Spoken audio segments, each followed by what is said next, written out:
Hi guys, today I am reviewing the Natasha Denona Tan eyeshadow palette, the new neutral palette from her.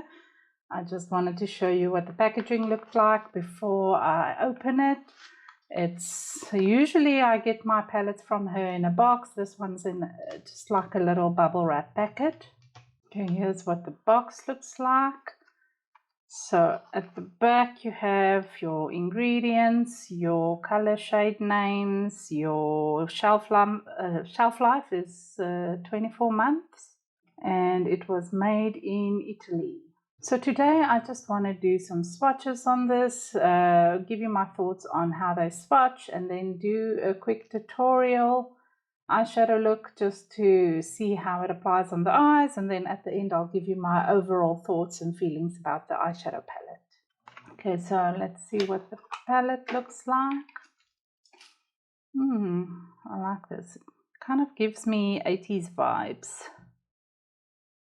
It's just plain at the back like the palettes normally are. Okay, let's see the colors. Oh, that's so pretty. Ooh, I love this sparkly shade in the center. Definitely going to be using that one today. I was scared that the colors might be a bit too cool tone for my skin tone. We'll see when I apply it, but they look not warm, very neutral, but not the grayish type of undertone that usually looks dusty on my eyes. So I'm very curious to see what these mattes look like. This dip looks very silky in the pan. Okay, so what I'm going to do is I'm going to swatch them row by row from top to bottom. Okay, so first we have Sandal, Burnt, Brook, and Villa. That's what they look like on the fingers. Very soft. Okay, so there we have Sandal. Oh, that's such a smooth swatch. Sorry if there's a lot of noise in the background. We have a Star Wars marathon going on and I can hear it pulling through to this room. Okay, so the second color is Burnt. That's very nice, almost like a light coppery color. And then we have Brook. Oh, that's a nice cool tone brown with some silvery sparkles in there. I hope you can see it nicely on the camera. And then we have Villa. Oh, this is such a nice inner corner highlight color. It's almost like a pinky, light champagne type of color. I think I'm gonna predominantly use this one for inner corner highlight. Okay, so next we have Kissed.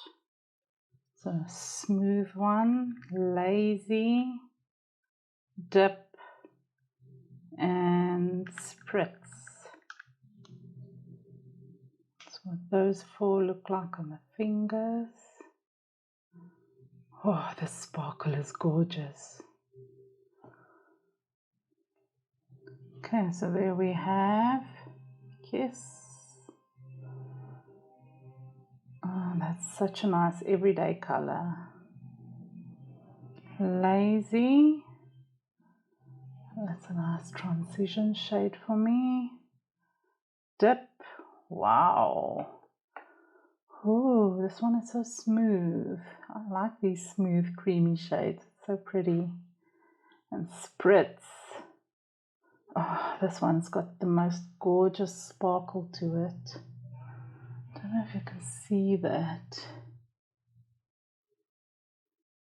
Really love that. Okay, next we have Daydream, Serene, Soft Spot, and Celeste. Okay, there they are on the finger. Okay, so first it's Daydream,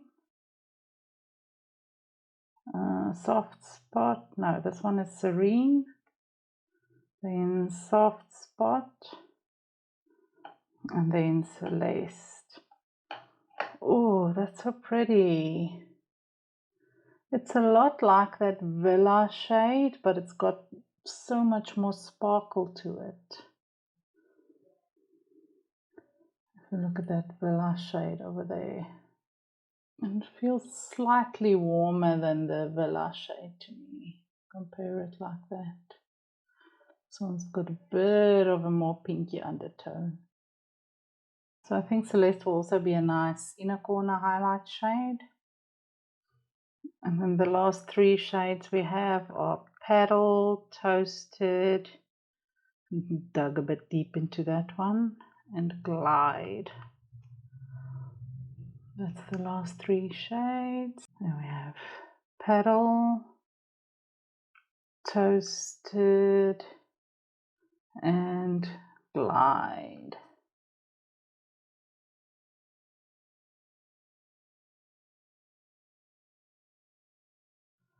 There we have all the shades together.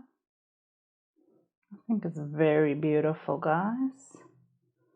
I honestly didn't think I need this palette. The first thing I thought when I saw it was that it's just another neutral palette, but I really want it. And I think this is going to be a very nice everyday work type of palette. I don't think you can create too many different type of looks with it. They're all in the same tone range.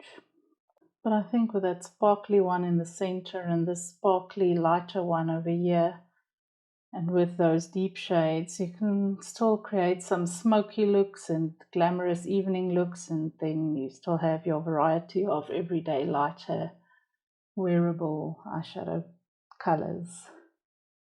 With regards to how these swatch, they are so buttery and so smooth and so just very yummy. I can't wait to play with these. I didn't have any issue with any of the swatches. Usually my mattes swatch a little less pigmented, so I'm very happy with how these swatched. So then we have all the Natasha Denona eyeshadow palettes that I already have. I'm just going to see which ones compare, and then I also have some minis. I'll see which ones of those compare. This one's not in this box because I use it almost every day. So this one looks like it has some shades that are very similar. Let me have a look quick. Okay, there we have the Starlit palette next to it. It has some similar tones. I think this one has a bit more of a pinky undertone, and the dark shade is a little more purple. There's the comparison between this one and the Starlit palette. You can see it is a bit lighter, a bit more pinky. I think the only other mini I have that I can compare with is the mini Eye Sculpt palette. This one has some neutral shades that look similar. That one looks quite similar to that, kind of an in-between between those two shades. This one might be a bit closer to that center one. I think those are the only two shades that really come close to these. Let me do swatches quick. So there we have the comparison of the mini Eye Sculpt. This is not the cool tone one, it's the old original mini Eye Sculpt. You can see those shades are not as buttery quite as this one, and maybe this pinkish, I don't know, that brown might be similar to this one at the end here. Okay, let's look at the midi palettes I have. So this one I thought might be the closest to that palette. It's the Glam eyeshadow palette, because it looked a bit cool tone to me. Let's compare it like this. There are some of the browns I would think are similar. I do think the undertones in the mattes in this one is a bit more grayish. We don't have exact shades. We do have some similar undertones. I think this pinky one is maybe a little close to that one. And that brown shade maybe a little close to this one, although this one is a bit warmer. Maybe those two browns. I think that's pretty much where it goes, right? Maybe this brook as well, close to that one. Let's compare the swatches. There we have comparisons for the Glam palette. I definitely think the Glam palette has a lot more grayish undertones, except for this one and this pinky one here.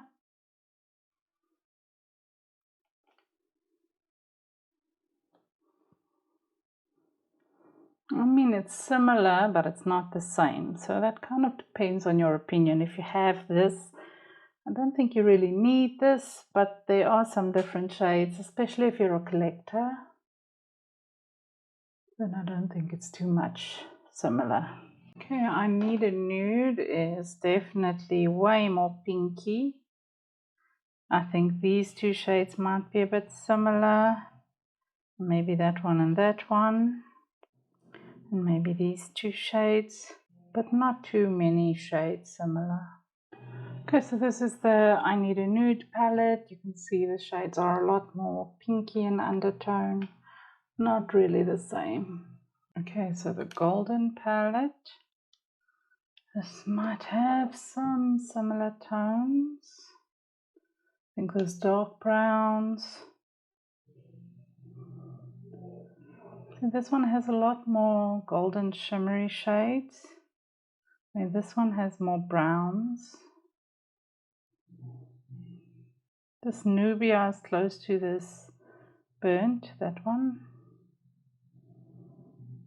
And I think this Flesh might be an in-betweener of Lazy and Soft Spot.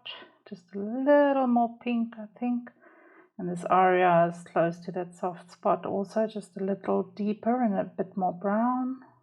And I think this Varus color might be close to, I want to say that one, but that one is more matte. And this one is just a bit more cool tone deep. Let's just compare the swatches quick. I think with the swatch comparisons, this one looks the closest. Except for the fact that this one has a bit more browny, cool tone, shimmery shades. And the golden one has more golden undertones. But the rest of the shades look, let me just get to the center. The rest looks pretty similar to me, which is great because this one is pretty much my favorite midi eyeshadow palette. So I think this one will be one of my favorites too now. I quickly just wanted to compare the I Need a Warm. I don't think there are any shades in here that really match each other. Maybe this Lazy and that Mellow. But the rest looks quite different. Yeah, with the I Need a Warm, you can definitely see the undertones are a lot warmer, like an orangey warm in comparison. Okay, my clothes and everything is full of makeup now. Before I get into the eyeshadow look, I just wanted to quickly share the swatch comparison. These swatched a lot smoother than the other palettes, in the sense that with the other palettes we have some that swatch smoothly and some that swatches a bit more patchy. With this one, all of the shades swatched beautifully. I didn't have any patchy shades, and it could be because this is a new one and the others are old, but I can't remember having one of the other palettes have a full-on perfect swatch. So that kind of speaks to the quality of this palette for me. So let's hop into a look, an eyeshadow look, and then we'll just see if those swatches look the same on the eyes. Okay, I didn't faff around with my face makeup too much today. I'm not going anywhere and I just want to get down to business. So what I did was I took the dip color, that dark brown color, and I filled my eyebrows with that just to see if I can use it in a quickly grab and go day. And I think it works out nicely. The color is not too far off, so. And then I just set that with the Benefits Cosmetics 24-hour brow setter gel. It's a clear eyebrow gel. And I primed my eyelids with the Milani Stay Put eyeshadow primer. And I think I'm going to start off with Lazy on a thin brush. This is a Refa number 2 brush. And just kind of dip close to the brow bone. This is the lightest matte color in the palette. It's a bit dark for a brow bone highlight for me, but I'll just add some shimmer on top. And then I'm going to take Paddle on a big fluffy blender brush and just set everything with that. This one is just slightly deeper. I think it's a nice base color for my eyeshadow. Adding some at the bottom as well. I'm gonna take Soft Spot. I'm normally not going to use as many matte shades, but I just want to see what depth and color range we have. So I'm just putting that all over the crease and blending it out.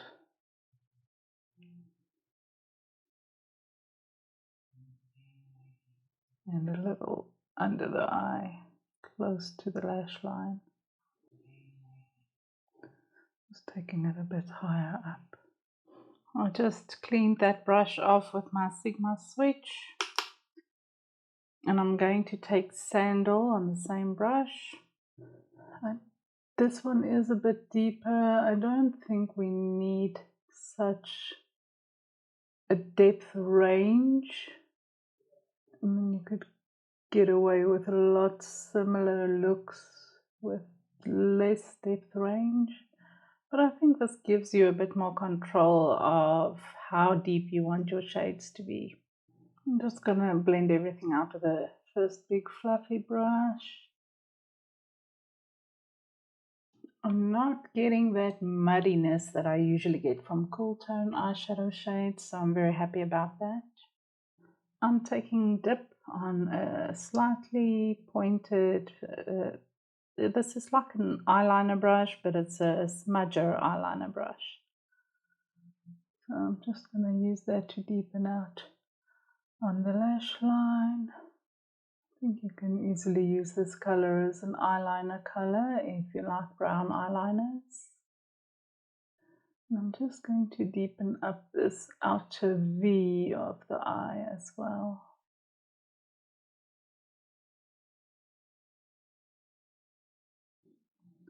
And a little bit under the eye, close to the lash line. Only about 2/3. I'm taking the previous brush and just blending the edges. Look how beautifully that blends. I like that. I like a dark color that blends easily. I really like that. I love this shade. I think it's a very nice blendable dark eyeshadow shade. Do have some slight fallout from the dark shade on my face. I don't know if you can see that. Normally I do my eyeshadow first and then my face makeup, but I do like to see the impact it has if you do it the other way around for those people who prefer doing it.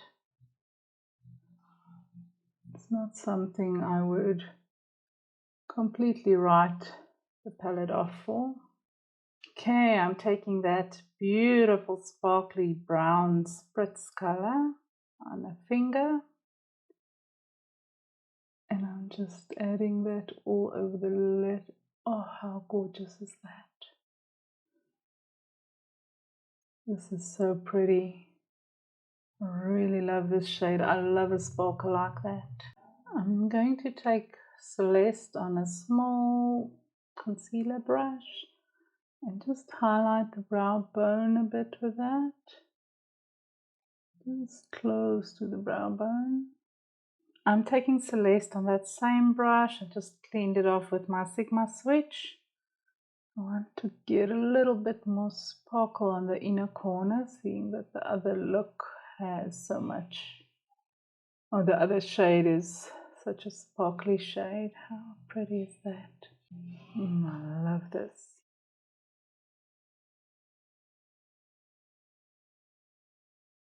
Okay guys, I'm going to add some eyeliner and eyelashes, and then I'll be back with the final eyeshadow look and my final thoughts. Okay, I'm back with the final eyeshadow look.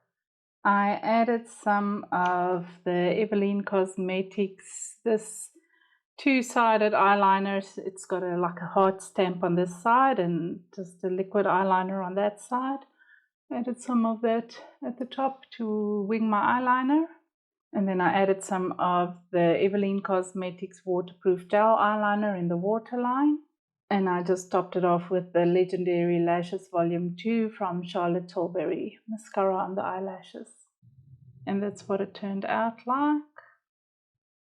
I really like these sparkly shades. They're so gorgeous, and I really love how these mattes blend out. I didn't have any difficulty with these shades, and I think I'm gonna use this palette quite a lot for everyday looks. I think if you're a neutral lover and you're not quite sure if you're leaning more towards cool tone or warm tone shades, then this is the perfect palette, especially as a starter palette, because these shades blend very easily. They're pigmented. The sparkly shade has a lot of sparkle to it. I think these formulas are very great for someone who struggles with blending eyeshadow and struggles with getting depth in their eyeshadow. And I like the fact that the brown shade isn't too light, because I have the type of eyes that really need some depth in my eyeshadow. Otherwise, it just looks a bit watered down sometimes. And I'm very happy that I could achieve that with this eyeshadow palette. Sometimes I have a dark brown shade and then I have to deepen it up with a bit of a black or something. But I'm quite happy with the depth I reached with this one. As I said, you don't have a lot of very light shades in here. I do love this sparkly shade that I used on the inner corner. And I feel like the shade that I added on the brow bone managed to create enough of a highlight to lift those brow bones. So I'm not unhappy with the number of light shades in here. I think it's perfect. And I even think you can do very nice all matte eyeshadow looks with this palette. Great for a work palette. I think this is just a very well balanced all-round type of eyeshadow palette for people who don't like colors or just feel too intimidated to use colors, but do love a range in textures and a bit of a depth range. So there we have it. I hope you enjoyed the video. I hope I gave you enough information to make an informed decision on whether or not to buy this eyeshadow palette, especially if you have some of the older Natasha Denona palettes and you are not sure if it's worth spending the money on it. I hope I gave a bit of clarity with the swatch comparisons, and I just hope you enjoyed the video at the end of the day. So let me know what you think in the comments, and then I hope to see you next time, guys. Bye!